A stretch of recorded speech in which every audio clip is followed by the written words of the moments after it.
श्रावण महात्म 5वां अध्याय। ईश्वर बोले, हे सनत कुमार, करोड़ों भौतिक लिंगों के महात्म और पुण्य का वर्णन नहीं किया जा सकता। जब एक लिंग का महात्म नहीं कहा जा सका तो फिर करोड़ों लिंगों के विषय में यही कहा जा सकता है। मनुष्य को 1,00,000 लिंग बनाने की आवश्यकता होती है। यहाँ तक कि एक लिंग बनाने से भी मेरी सनिधि मिल जाती है। षडाक्षर मंत्र से शैल उपचारों के द्वारा भक्तिपूर्ण मन से भगवान शिव की पूजा की जा सकती है। यज्ञ के साथ उद्यापन करना चाहिए, उसके बाद गृह करना चाहिए और ब्राह्मणों को भोजन कराना चाहिए। हे सनत कुमार, इस अनुष्ठान को करने वाले की अकाल मृत्यु नहीं होगी। यह व्रत उपवास को दूर करने वाला है, सभी विपत्तियों का नाश करने वाला है और सभी राशियों का नाश करने वाला है। मृत्यु के बाद वह मनुष्य कल्प परायण मेरे निकट कैलाश वास करता है। जो मनुष्य श्रावण मास में पंचामृत से शिव जी का अभिषेक करता है, वह सदा पंचामृत का पान करने वाला, गोधन से औषधि, अत्यंत मधुर प्रवचन करने वाला और त्रिपुर के शत्रु भगवान शिव को प्रिय होता है।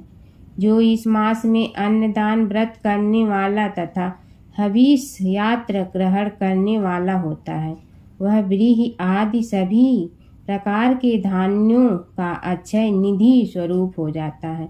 पट्टल पर भोजन करने वाला श्रेष्ठ मनुष्य सुवर्ण पात्र में भोजन करने वाला और शाक को त्यागने से शाकाहार हो जाता है। श्रावण मास में केवल भूमि पर सोने वाला कैलाश में निवास प्राप्त होता है। इस मास में एक दिन प्रातः स्नान करने से मनुष्य को 1 वर्ष स्नान करने का फल बताया गया है। इस मास में भगवान शिव से इंद्रिय बल प्राप्त होता है। इस मास में स्फटिक, पाषाण, मृत्तिका, मरकटमणि, पिष्ट, धातु, चंदन, नवनीत आदि से निर्मित या अन्य किसी भी भाषा में ही किसी स्वयं अभिभूत न हुए लिंग में श्रेष्ठ पूजा करने वाला मनुष्य सैकड़ों ब्रह्म हत्या को भस्म कर सकता है। किसी भी तीर्थ क्षेत्र में सूर्य ग्रह या चंद्र ग्रह के अवसर पर 1,00,000 जप से जो सिद्धि होती है, वह इस मास में एक बार के जप से ही होता है। अन्य समय में जो हजारों नमस्कार और प्रदक्षिणाएं की जाती हैं, उनका जो फल होता है वह इस मास में एक बार करने से ही प्राप्त होता है। प्रिय, इस श्रावण मास में वेद पारायण करने से सभी वेद मंत्रों की पूर्ण रूप से सिद्धि होती है। श्रद्धा को इस मास में 1000 बार पुरुष सूक्त का पाठ करना चाहिए या कलयुग में 4 पाठ करना चाहिए या वर्ण संख्या का 100 गुना पाठ करना चाहिए या उसे युक्त करने में अचूक हो तो अलस्याहीन को एक मात्रा में 100 गुना पाठ करना चाहिए। ऐसा करने वाला मनुष्य ब्रह्म हत्या आदि पापों से मुक्त हो जाता है, इसमें किसी को संदेह नहीं है। गुरु पत्नी के साथ संसर्गजन्य पाप के लिए यही महान प्रायश्चित है। इसके समान पुण्यप्रद, पवित्र और पाप नाशक कुछ भी नहीं है। इस मास में एक भी दिन पुरुष सूक्त का जाप नहीं करना चाहिए। जो मनुष्य इस फल का अर्थवाद कहता है, वह नरक धारण होता है। इस माह में समिधा, चारु, तिल और घृत से ग्रह यज्ञ होम कराना चाहिए। शिव भगवान के सिद्धांत का भली भांति आदि ध्यान देकर धूप, गंध, पुष्प, नववेद आदि से पूजन करना चाहिए और अपने सिद्धांत के अनुसार कोटि होम, लक्ष होम या 10 सहस्त्र होम कराना चाहिए। व्याहृतियों ओम भूः, ओम भुवः, ओम स्वः के साथ तिलों के द्वारा भी इसे ग्रह यज्ञ कहा जाता है। हे सनत कुमार, इसके बाद अब मैं वारों के व्रतों का वर्णन करूंगा, आप सुनिए। हे अनग, उनमें से सबसे पहले मैं आपको रविवार का व्रत बताता हूँ। इस संबंध में लोग एक प्राचीन इतिहास को कहते हैं। प्रतिष्ठानपुर में सुकर्मा नामक एक द्विज था। वह दरिद्र था, कृपा और भिक्षा वृत्ति में लगा हुआ था। एक बार वह धान्य मांगने के लिए सिया घूमते नगर में गया। उन्होंने एक घर के सदस्यों के घर में मिलकर रविवार का बेहतरीन व्रत किया, जिसमें उन्होंने एक दोस्त को देखा, जिसे देखकर वे महिलाएं बातचीत करने लगी कि इस पूजा विधि को शीघ्रता से छिपा लो। इस पर उन्होंने विप्र उन फ्राम्फियल से बोला, हे श्रेष्ठ फ्रेवियल, आप लोग इस व्रत को क्यों छुपा रहे हैं? समान चित्त वाले सज्जनों के लिए परमार्थ ही सेवक है। मैं दरिद्रता और दुखी हूँ। इस श्रेष्ठ व्रत को मैंने भी सुना है। मूल रूप से आप लोग इस व्रत का विधान और फल स्पष्ट रूप से बताएं। स्त्री बोली, हे द्विज, इस व्रत के करने में आप उन्मादी होकर प्रमाद करेंगे या भूल जाएंगे या इसकी प्रति अभक्ति या अनास्था धारण करेंगे।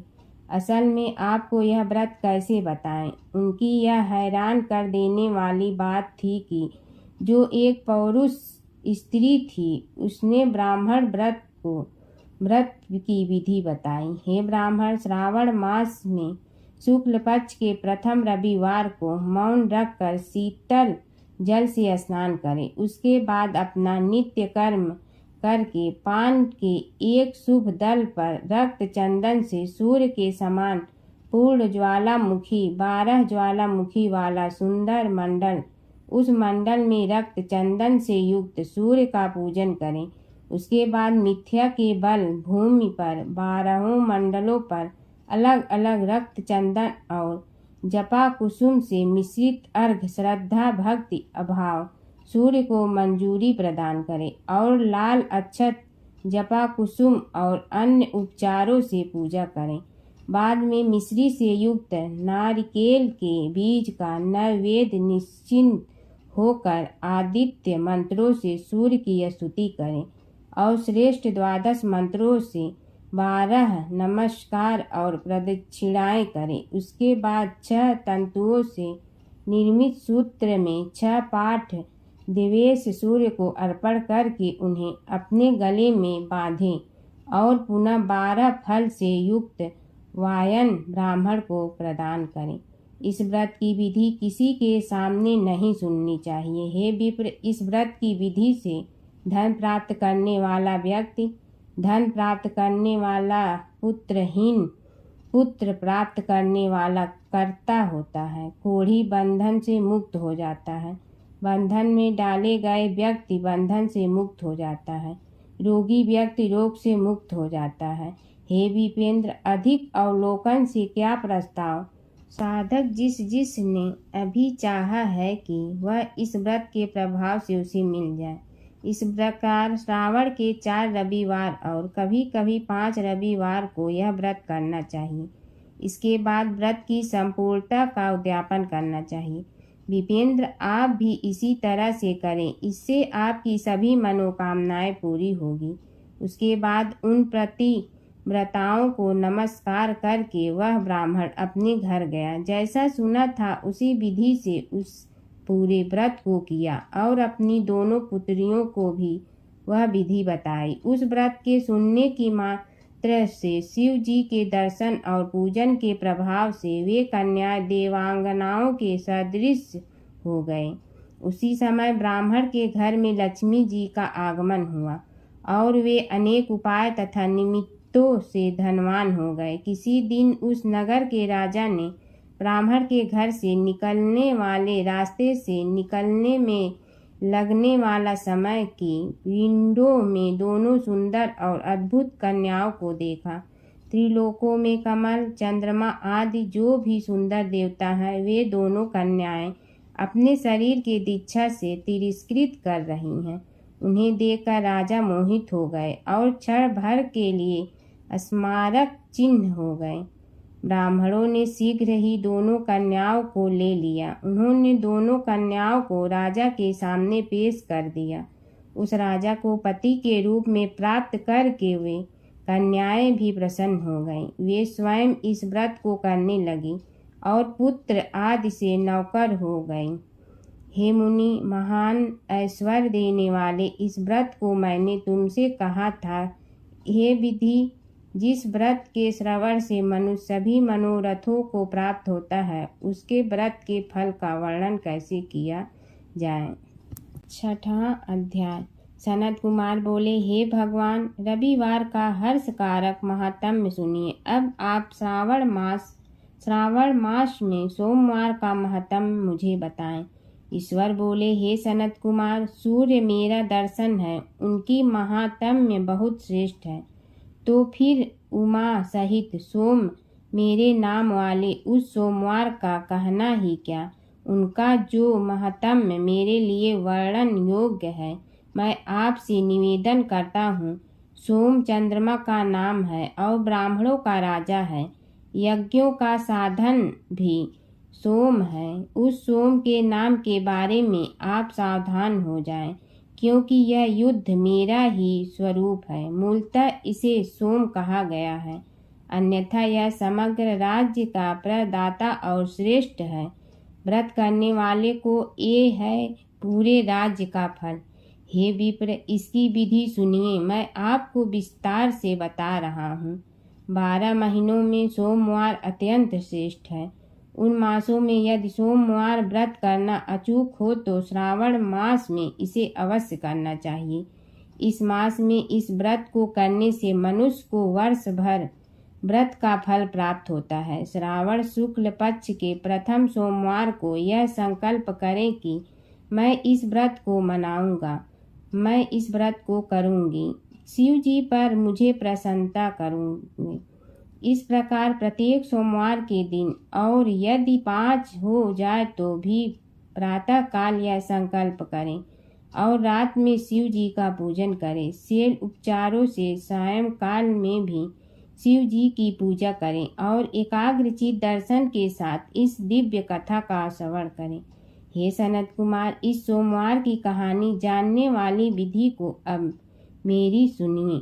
श्रावण मास के प्रथम सोमवार को इस श्रेष्ठ व्रत का अभिषेक करें। मनुष्य को चाहिए कि अच्छे प्रकार से स्नान करके पवित्र श्वेत वस्त्र धारण कर ले और काम, क्रोध, दुर्व्यवहार, द्वेष, निंदा आदि का त्याग करके मालती, मल्लिका आदि श्वेत पुष्पों को चाहें। इनमें से अतिरिक्त अन्य विविध पुष्पों से तथा अभीष्ट पूजन उपचारों के साथ त्र्यंबक शिव जी की पूजा का यह मूल मंत्र। उन्होंने बाद में कहा, मैं सौ भावना महादेव, उग्रनाथ भाव, शशि मौली, रुद्र, नीलकंठ शिव भगवान और भव हरि का ध्यान करता हूँ। इस प्रकार अपने विभव के अनुसार मनमोहक उपचारों से देवेश शिव भगवान की आराधना करें। जो इस व्रत को करता है उसका पुण्य फल सुनिए। जो लोग सोमवार के दिन पार्वती सहित शिव भगवान की पूजा करते हैं, वे अभिषेक से अच्छे लोक प्राप्त करते हैं। हे सनत कुमार, इस मास में नक्त व्रत से जो पुण्य प्राप्त होता है उसे मैं संक्षेप में बताता हूँ। देवताओं और दानवों से भी अमेघ 7 जन्मों का संक्षिप्त पाप नक्त भोजन से नष्ट हो जाता है। इसमें संदेह नहीं करना चाहिए, या इस अत्युत्तम व्रत का उपवास नहीं करना चाहिए। इसे करने से पुत्र की इच्छा रखने वाला मनुष्य पुत्र प्राप्त होता है और धन साधारण वाला धन प्राप्त होता है। वह जिसकी अभीष्टा करता है उसे पा लेता है।